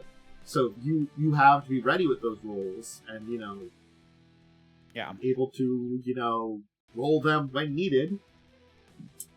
So yeah, I also keep track of long-term NPCs and like where, like, some descriptions of them, and then like where they've run into them and what session, like, you know, Gel's Bridge at session 1 and Kidnap Taysad in session 3, you know, that kind of stuff. So keeping, like, kind of a combined notes on a lot of the important stuff is also very important to kind of building this entire. Yeah, I keep a lot of notes, and I try and do it in a way where I can copy and paste a lot because I'm not going to be bothered like actually taking notes. And that's the thing. In a way, by doing it this way, I don't have to take notes. I only have to keep track of what notes which I've already written I followed through with. Yeah, and I do a lot of that too. Which I prefer. Well, again, like, I still do write a few things down here and there, like when you called yourselves I have to check my notes because I have memory, say stuff. And that's the thing. Like, if you prefer to take your notes afterwards, that's one thing. I prefer to write down all the things that might happen and then mark down which ones I went with. Well, I meant, like, if I name another character that you met that I wasn't planning on, or, like, when you call yourself the Marvelous Misfits, I'm making note of that so I can use that, you know, in the future and stuff like that. That's what I mean, you know. Actually, that's one thing I do need. I need a little note section, but yeah, if I, like, added in a character, I would do this. Like, if you notice, I crossed out a name here, because I'm just like, okay, I think I probably decided that wasn't their name. Yeah. That can happen, too. You know, if you're in the middle of something, you're like, oh yeah, names. What the name is that? And stuff like that. Yeah. Oh, yeah. Sometimes I try and think of a few extra names. Even if I don't have anything here, I just think of some extra names. Yeah. But yeah, it's a lot of, like, in my opinion, like, keeping track of notes and what you need. I would honestly say, you know, keep track of a few things. I would, and again, I say 10. I think 10 secrets and clues. This is something I read. This is by the way, something I picked up from something called the Lazy Dungeon Master. How to be a Lazy Dungeon Master, I think is what it's called. And it honestly was, in my opinion, like one of the best things ever. It had a lot of other things, and some of this is taken from that, like the potential items and potential locations, like the idea of just keeping track of certain things. But in my opinion, the secrets and clues section is the most important, because it's just important to know what you're going to reveal to your players. Your players need to feel like they're making progress. So you need to have things to reveal. Yeah. You want hints and information and them to learn and kind of develop things. And all that kind of builds together for their... They think that they're again, it doesn't matter if they're actually making the story go forward, as long as they feel like they are progressing the story is the most important thing. Granted, you do want them to progress the story, but again, most important for them is the idea that they are. Yeah. Whether or not these actions really progress the story, that's up to you in the right way, the way that you wrote the story. You know? But like, in fact, I would recommend that book. Let me look up the exact title so I can say it, because honestly, in my opinion, for preparing for games, that book is one of the best I've ever read. But yeah, so it is very much a thing that your sessions, as you're going to have them, are definitely something that is personal to you in a lot of ways. Like, we can give a lot of suggestions on good ways to organize your sessions, what's important, prioritize, things that really help out the way that your session works. But you, as the person running it, also have to say that too. Like, yeah, I can say that's probably not really very important to you, but maybe it is to your session, your game. Maybe that's a critical one. it comes down in a lot of ways to that personal stuff too. Mm-hmm. Yeah, and the way that you're writing it. Also, it's called Sly Flourishes: Return of the Lazy Dungeon Master. That's the book I read to get all that. Like, it's. Did I even finish reading this? Probably not, knowing me. But But honestly, it gave me enough ideas to where I felt like it helped a lot. Mm-hmm. It's basically just how to prepare with the least, how to prepare for important things with the least amount of effort. To be fair, the one thing I still have a problem with, and the thing I need to like do more, is figure out, or the thing I need to figure out how to do personally, is how to prepare an overarching plot, and how to like get all that set up ahead of time. Oof. I can do session to session for like a freeform sandbox, and that's honestly where I shine. When I have like a plot that needs to end and I need to have a thing going on, that's where I have problems. I'm pretty good at the overall plot, but I can have some issues with sometimes connecting together the session in the plot. I can think things here and there, but there can be moments where it goes beyond that sometimes, and that just normally comes down to depending on the player base. I'm going to say the group of players, because I've certainly encountered players who I can have the plot going, but you just don't know what's going to happen a lot. You know? Yeah.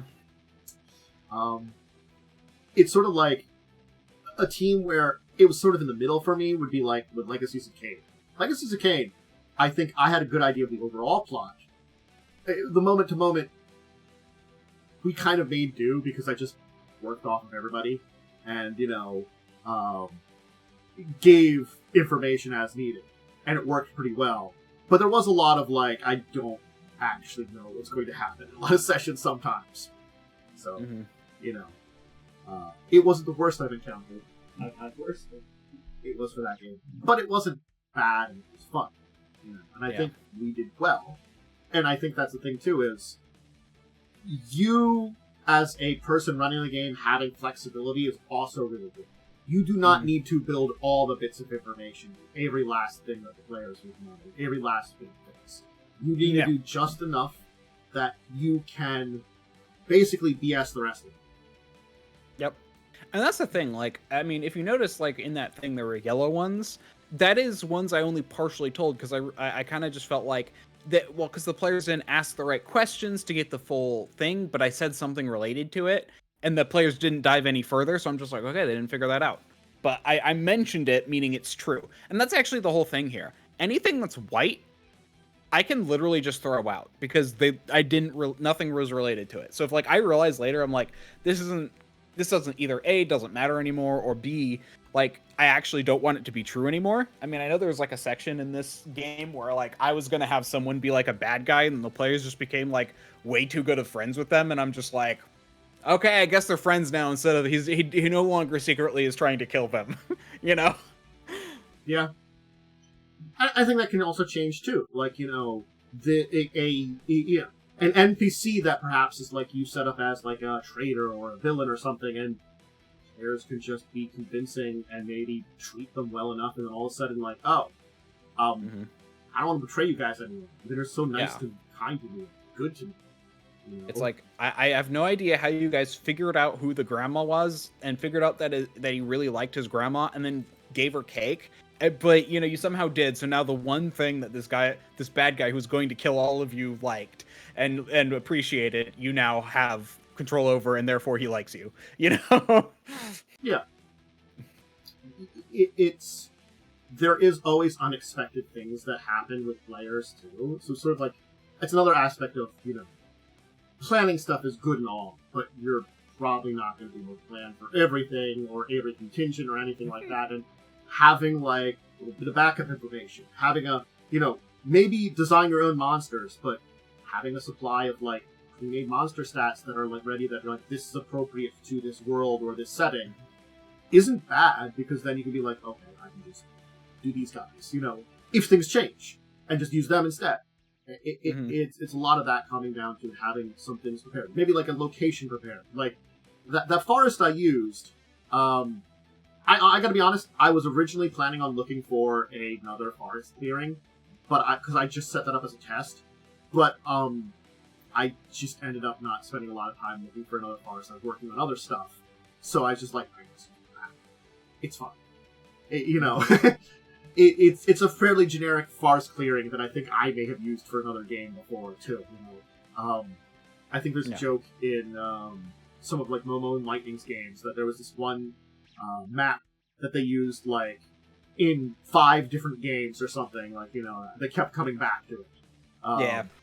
Because it was a pretty generic, simple forest, or like I forget what kind of, I think like forest clearing map, and it worked well. Okay, So, literally in the game we've been playing on Saturday, earlier this morning on Saturday, we've been going down this river, and every time we got attacked on the river because we insisted on going down the river instead of through the woods.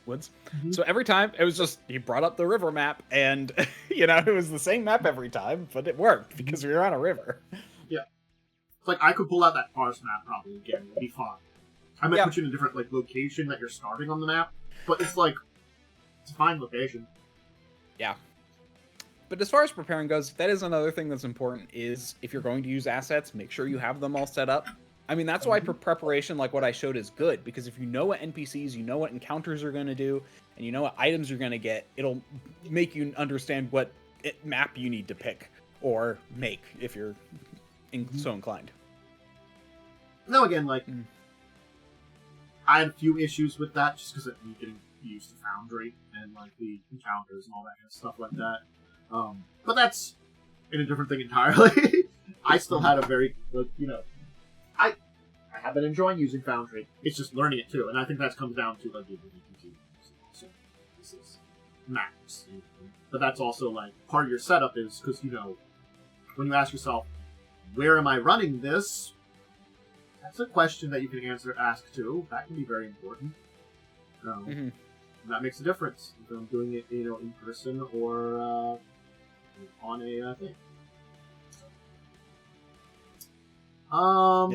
Any other important matters on this that you can think of, or have we hit up all the main kind of important topics?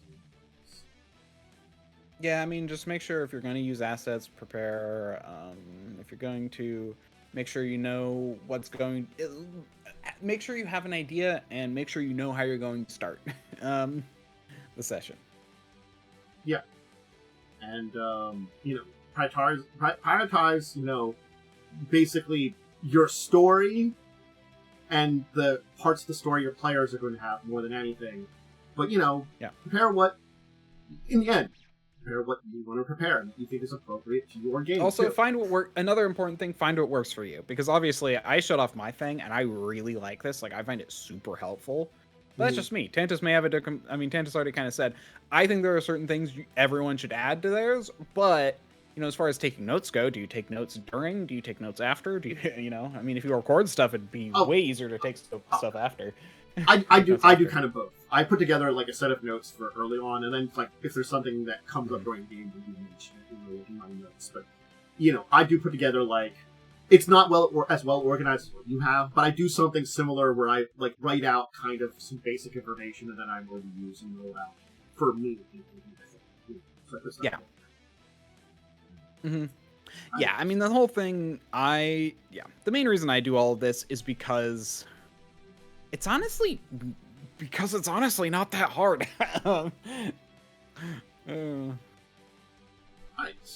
I think that's a good place to go with this. Making the sheet is probably the hardest part, to be honest. If you notice how how it was like laid out, and that was a Google spreadsheet.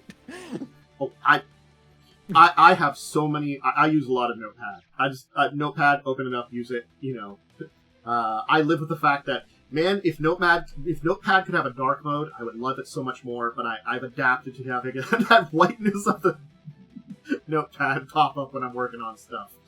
What you need to do is download Notepad++. Dark mode. Actually, let me check. I don't use dark mode on it, but let me see if there's gotta be. Just because I've also in a lot of places just had dark mode nowadays anyway, because it is nicer on the eyes. So my explosion of whiteness just tends to be better. But anyway, why don't we move on to our week while you're checking that out? Our week in tabletop. So I guess we can start with, we had Joe's game. Yep. So There is a dark mode. Okay, awesome. I might have to get rid of that. That might be good. Where was I with Joe's game? I have to now remember. My brain has to harken back. We got back to Sigil at this point in time. We did revisit. Basically, we finished up on the corpse of a god. We gathered what we needed. We found out that like the Modron we rescued has horrible nightmares that come to life, almost kind of thing. So we helped out that guy. We got him back to Sigil. We got him into like a ritual that gets rid of his dreams or something, or puts him to suspended animation. Is it suspended animation more or less? I don't know. Because we were no. We got a device that we put him into. Yeah. But put him in like in a suspended animation. Yeah. So he's not gonna dream and cause horrible summoning. So we are at this weird point where we're delivering the one aspect, but we're also... I'm a little, like, half confused about what we're really doing now. Okay, we have to gather material from a bunch of different planes. That's the main story run. But, like, that's our point D at the end of the session, and I understand point D. I kind of feel like a part of me missed out on parts B and C. Okay, so what I can remember... Maybe you can explain it better. Yeah, so basically what happened is we got... we wrapped up... We searched the area where and got a whole bunch of new magic items after the combat. Then we went back, found out that apparently he had another bad dream, which summoned a bunch of creatures which attacked the ship while we were gone. And then he was like... The ship guy's like, okay, now get out of here. I'm tired of you guys being here. So we left. Took him back to our base, where we let the guy who we've helped in the past research the guy, the Modron, Max. And then we went back and talked with... No, we got his stasis pod and then brought that back. And then so he was able to put him into stasis. Did we do anything else? I don't think we did much else, honestly. I couldn't remember anything else. Like, we did some research and studying some stuff. Like, we studied that cipher that we got. Yeah. Which was... Oh, yeah, and then we planned... That's what our whole last part of our session was. We were planning which route to take. Which place to go. That's right. Yeah. There's definitely, like, times where, like, I understand what's going on in Joe's game, but, like, there's details that escape. Yeah. I feel like I miss out on some leaps of logic. At least in my brain. Which, no offense to Joe. I think that's just, like, having a little bit of less, skill as a DM comes into play with that one, You get a better idea of how to, like, express things and, like, share stuff and tell the stories. That's kind of what we were talking about, sharing that stuff. You more you understand how to do that in practice. Practice makes perfect. Joe does this once every couple of weeks and like runs a game every like 5 years or something like that, So he doesn't dive into it. Yes. Well, what's funny is I haven't run a game in like since that last one. In fact, this is what I was showing you was the last one I ran, which was the space game that you were in with Beepus and other people. But yeah, no, it's just like, well, I just haven't had time, and I really want to, but I'm working 40 hours a week, streaming about 20 hours a week, and how many how many No, I understand it. You get busy with stuff and get distracted and don't find as much time as you want for stuff. It's sort of like I still have a bunch of stuff to do for the current game that we're in, and make sure to set up a bunch of stuff. But I'm also like now starting to think about, like, what's next. Do I want to add more stuff to my schedule? I don't think I want to go as far as I did some of those years ago, and I only had like 3 games running, but the second one, I probably could handle that pretty easily, things like that. Yeah. That's why I'm like looking into the idea of running a module, but I still have to go through the problem of finding players. Never an easy thing. Yep. About more than half my waking hours are doing stuff, working in some capacity. Yep. You did. Let's see. Did you do anything before Wednesday? I did. No. So we had Wednesday. We had I called this the actual first session because we had all the players together, and I'm not gonna lie, I was much happier with that session than I was. Even though you killed us all. Look, I technically murdered you all. It was weird because I definitely. To be fair, even with severe, it shouldn't have been that bad. It was a combination of me. I didn't actually want the threat to be that level, but again, this is me not having actually run second edition for quite a while. I've been running a lot of first edition, and first edition actually has that slightly more difficult than players, but is would it be technically one level down than what it's what did you say was below severe?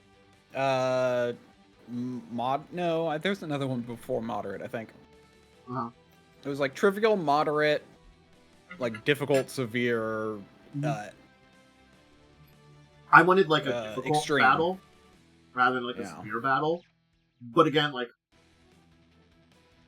me not being as used to the different kind of bounded accuracy second edition has. Well, second edition does not have bounded accuracy. That was the thing. It's different. It's different called something. It's systemic. Yeah. Oh no. Okay, so it's trivial, low, moderate, severe, extreme. You wanted moderate. Yeah. Okay. So I wanted more like a moderate fight, which would have been a little challenging, but not too much. Yeah. And then if you had 3 of them, that would have been 90, which is which is a bit above moderate, which is 80. That's kind of probably where I wanted it. Definitely where I did it. Yeah. Yeah. But to be fair, it literally states that you're unlikely to party wipe with severe, but there's a small chance of it if you're unlucky or they have really bad tactics. Which, to be fair, we had bad tactics because we've never played with each other before, and then we got horribly unlucky, which is why we just were wiped. If you would watch the amount of critical damage I dealt. Yeah, not only did you crit a lot, you rolled really well on your crits. Yes, I rolled. I think I rolled twice max damage on these crits. So yeah. With that being said, with a plus 11 to hit, they kind of, if you really look at it, only had about a 1 in 4 chance of critting me and Joe and you and Joe, who I think you had the least AC. I had the least AC. I had 17. I don't know what Joe and Tiv had. I think Joe has around the same as yours. Yeah, I thought so. And I think Tiv was closer to 20, and I think Momo's character, Talus, is around 21. 23. His was 23. I remember that. 23. 22, 20. Yeah, so, it was 22 or 23. Yeah, something like that. So, Talus wasn't going to get crit unless you actually roll a crit, really. I think I rolled at least 2 crits on Talus, meaning I rolled 2 20s on Talus. Yes. Yeah, so, and then you rolled you got that 1 in 4 on Joe and me as well. And then you rolled max damage on me, which literally did exactly full health. I rolled so crazy in a lot of ways, unfortunately. That's the thing. I would have gotten him up by next turn. And I realized I should have done something different. Also, I realized I messed up on the potions. Yeah, but I would have gotten him up literally next turn. What I should have done is stayed back, drew my vial as my last action, and then stepped forward and did the stuff at the next one. But I also thought I don't think it would have mattered because they could have just stepped up to me because they weren't hindered by anyone and I was right there. Would have just administering a normal potion been better? What do you mean? To get Momo up, rather than like a bigger heal, just like a normal like it's a magic potion, have them drink it. Kind of thing. I didn't have any on me. That's the thing. You gave all them out. Yep. Oh. Okay. Yeah. Well. So I took the 2 that the 4 that we got. I gave 2, and then the 2 that I started with, I gave to Momo. And so Okay. I was like I can always just make my own. But the issue was also I realized later. I don't know if you saw my post. Apparently. Yeah, no. The reason potions were not on the list with when I was like making my character is because they don't potions don't have the alchemy trait, they have the magical trait, meaning they require magical crafting, not alchemical crafting. So so the healing I did at the end was a bit much. So yeah, I do have to stick to elixirs of life, which are weaker. I think that's the purposeful balancing thing. Because yeah, the potions actually do heal you a lot more, which is why I'm like, why would I have picked this? Yeah, because that's why. Yeah. There's good reason behind it and stuff like that. It's just figuring out those reasons. Yep. I think everything relatively went well. I think it's sort of like... I gotta be honest, that wolf that I had run away was actually pretty close to half health. It was only like 3 hit points above half health. So... Yep. Yeah, they really should run around like half health as beasts, but also like, I was saying like the 2 that you killed earlier on, you went from like 20 health to 0, which 20 is just above half health. So you just like went, we got them right to above half health, and then we murdered them.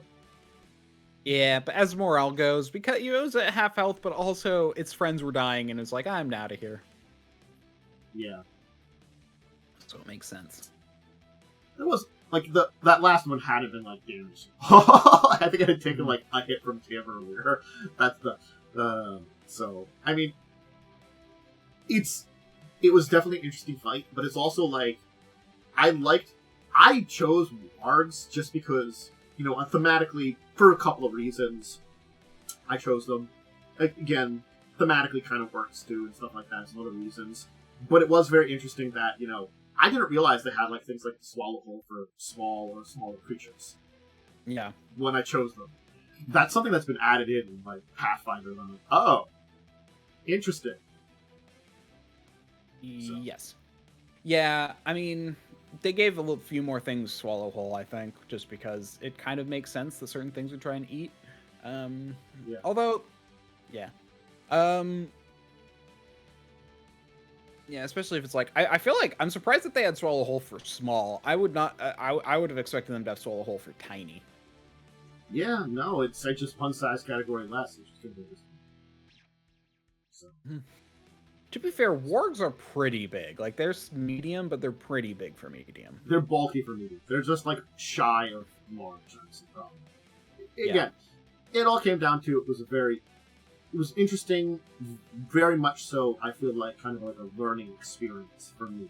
And getting used to combats and stuff, and being a little bit more careful with like random battles that they don't become so epic that they murder you, especially if I roll well. Yeah. I mean, that's the thing. You can do higher level difficulties as long as you have a very clear, thought out ahead of time. Like escape or morale system. In fact, that's a good thing to add to my list. If I do change that potential creatures to potential encounters, I should add an encounter goal. And if that goal's going poorly, then I know they'll learn away. So keeping track of stuff like that is what I like to do. No, and that does make sense. Getting an idea of like how to balance it too. Again, I felt like it was a pretty capture. Is their goal to kill? Pretty good learning experience for that too. Didn't quite end up the way I wanted, but it wasn't a bad experience. Yeah.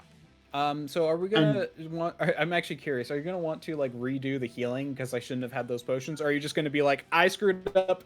We'll just move on. I'm just gonna move on because again, like it really was the difference between having 3 and 4.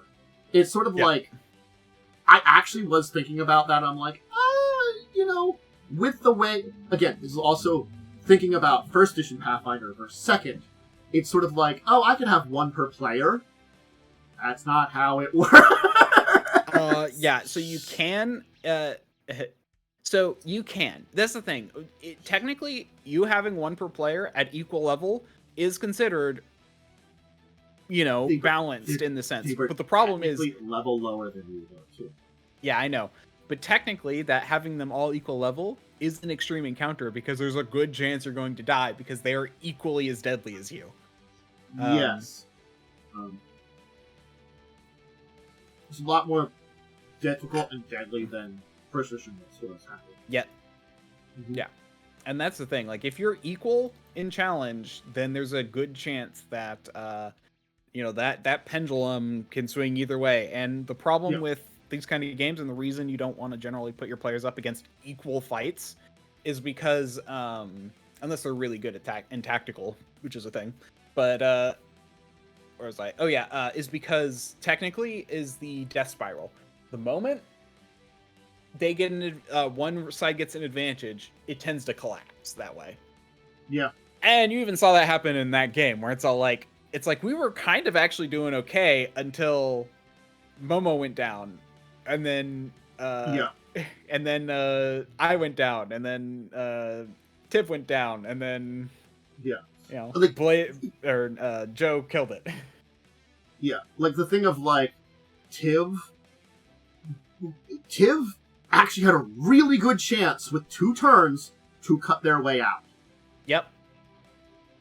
But he rolled like all 1s on his damage the entire and also missed at least the first turn, missed 2 attacks. Yep. I think they got 3 turns in there of taking damage, and that made the difference. Yep. So just our luck and their luck was just, because that's the thing. I mentioned they have a 1 in 4 chance of critting. That's still a 1 in 4, and they crit like every time.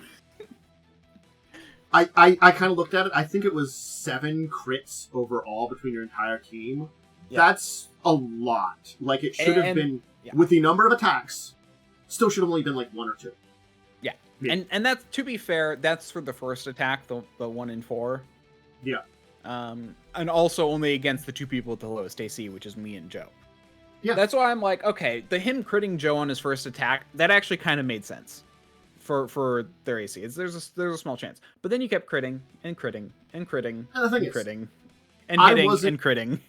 I wasn't making like 20 attacks a lot too. Because, I know. Like they were using, I should trip you, or no, I should grab you after I hit you. So it's sort of like that's less attacks then that I'm declaring like directly open than a lot of it. So it's getting that balance of it. Interesting. But I think it was a fine session, save for like the insanity of the battle to a degree here. But I do feel like team got together a little bit better. I think we kind of secured it there. It does feel like you're working together well and stuff like that. So I'm happy that I could call that Section 1. And the other one at 0.5. Yeah, it was a good game overall, though. I did have fun with the fight. Yeah. I did like I'm going to have this one right. No, don't do it quite yet. Let us see how good we do.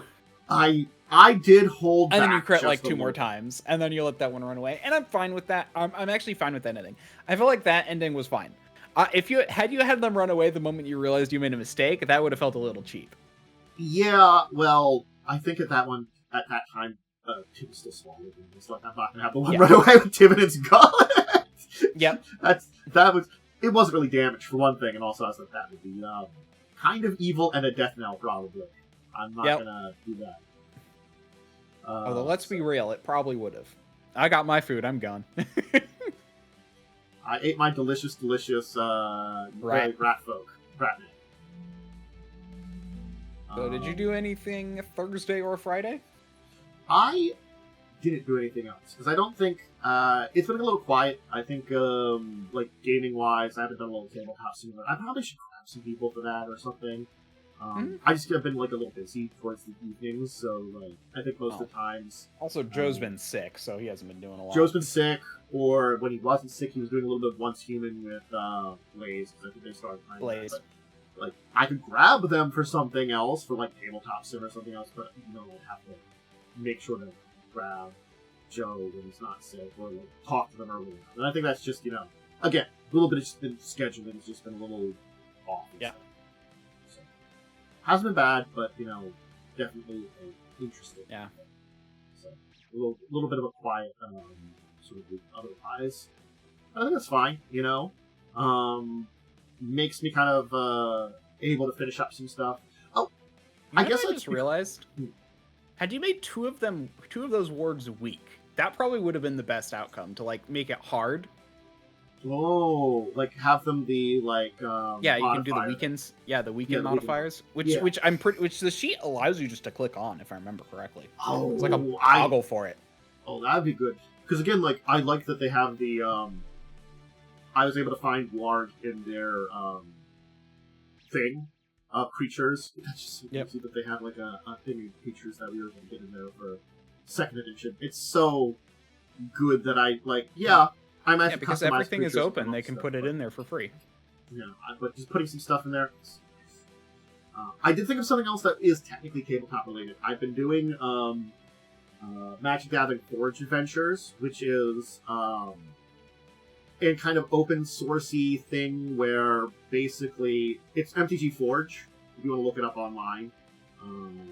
And they have an adventure mode where it's kind of like the old Chandelar video game, where you kind of go around, build a deck, fight against random and NPCs and stuff like that.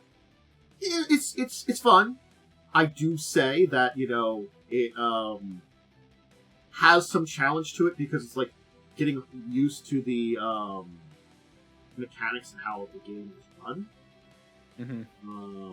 Has been a little bit of a challenge figuring out all the controls and stuff. And then it comes down to also like you're building a random deck out of cards that you get either from the start of the game or for when you defeat an enemy, you get some cards. Plus you can maybe find money and buy some cards and stuff like that. So there's some interesting stuff like that. I'm having a good time with it. I think my deck sucks. But I don't have enough cards to build it from the ground up yet, so it's a work in progress. But, if you want to do some deck building, some random, like, I'd call it, like, legacy, probably, / vintage gameplay. Because that's kind of really what it is, because it's, like, every Magic the Gathering card from history shows up. You can have fun with it, I think. So I definitely can kind of put it out as an interesting recommendation for some people. I am playing a little hard. It's cool. And I will be doing more. That's cool. Yeah. It was a cool little thing. I've heard like 5 words. You've been cutting out real bad for me. Grand! Anyway. That's tabletop related. I guess we can end. I have my game today. Your game today, yes. So, basically, mine was, we traveled down the river even more, had more trees fall on people. Then there was like a cliff. We found a guy that fell on us as well. We kept going, and now suddenly, as it's starting to like, the clouds are coming in, so it's like gonna get like it's getting dark, and like there is this brain. Oh yeah, so like rain is gonna come soon, it looks like, and then we arrive at the center of the forest where we've been getting to all along, and we start fighting treants. So yeah, that's gonna be interesting. Gonna wrap that little adventure up next week. Are they just like treants or evil treants? Evil treants. Okay. Because when you say like fighting treants, I'm like, they're normally not evil. It's a tainted evil forest that's, twisted everything in its vicinity. That makes sense. Okay. Cool. Good luck in your battle against the evil trees. Yeah, hopefully I don't die. I started off by, we ended in the middle of the combat, because it's like we were getting like half an hour over, and he's like, okay, and next turn we'll continue next time, so. Yeah. Alright, sounds like it was a pretty good week in gaming for a session. I think we did a nice job. Alright, everybody. Hey, thank you everyone out there who joined us. Thank you, Worm. You want to throw some shout outs and stuff? Yeah. I'm DiamondWyrm. You can find me on twitch.tv/DiamondWyrm or at DiamondWyrm on Twitter and Blue Sky. And you can catch me tomorrow at 10:30 a.m. PDT. Or weekday or Mondays or Fridays at 7:30 p.m. PDT and Fridays at 5 p.m. PDT. What's on the agenda for you this week? Honestly, I've been playing Ember Knight and Vintage Story, but I do want to try and mess around with. I've been like wanting to actually get back into programming, so maybe I'll do a stream with that. Although I feel like I'm still gonna just stick to Ember Knight and Vintage Story because when I get home, I'm just way too tired to do something as complex as program. They're both things you can kind of pick up and just dive into a little bit. You know? Yep, that's why I've been playing a lot of games lately, because work has just been crazy. It's like D&D stuff that actually requires me to think and, make design and stuff. Although I do have a really cool design for like a whole magic thing that I was going to work on. So maybe I'll work on that a little bit. Who knows? But honestly, knowing me, probably not right now. With how tired I've been lately. But it's a cool idea. Yeah. Sounds neat. Myself, Dracovin. I'll be back on Tuesday for my next stream. I'll be doing some Forge Adventures on that day. Expect my normal streams where I do some tabletop and record stuff for YouTube. So if you want to join for that. Honestly, if you're doing live, feel free to chat. I don't mind people asking questions as long as it's about the topic, and even afterwards, if you just want to talk about some generic tabletop related stuff or things that are on the side. We kind of hang around, chat a little bit in between sometimes. It's a good time. Regardless. And then I'll probably have some more gaming in the future. Don't know exactly what yet. So expect that. Please check out All of Avonswell, coming up, of course, on this next Wednesday at 8. And join us then next week at this same time, 6 p.m. EST, for discussing tabletop. I'll be back. Hopefully Worm will be back. Maybe Momo will be here. I do have to kind of one of these days arrange for, like, Joe to guest star again. It's been a little while. Be like, hey, can you choose a week that you can join us? It's been a little while. Always like having you. Maybe some of the others. Keep forgetting to do that, like, not on a Saturday. My memory continues to be bad. But, yeah. So, check out that stuff, and check out all my links in the various descriptions and stuff. And, everybody, have a great rest of your weekend. Great rest of your Saturday, and see you next time. Stop buttons now.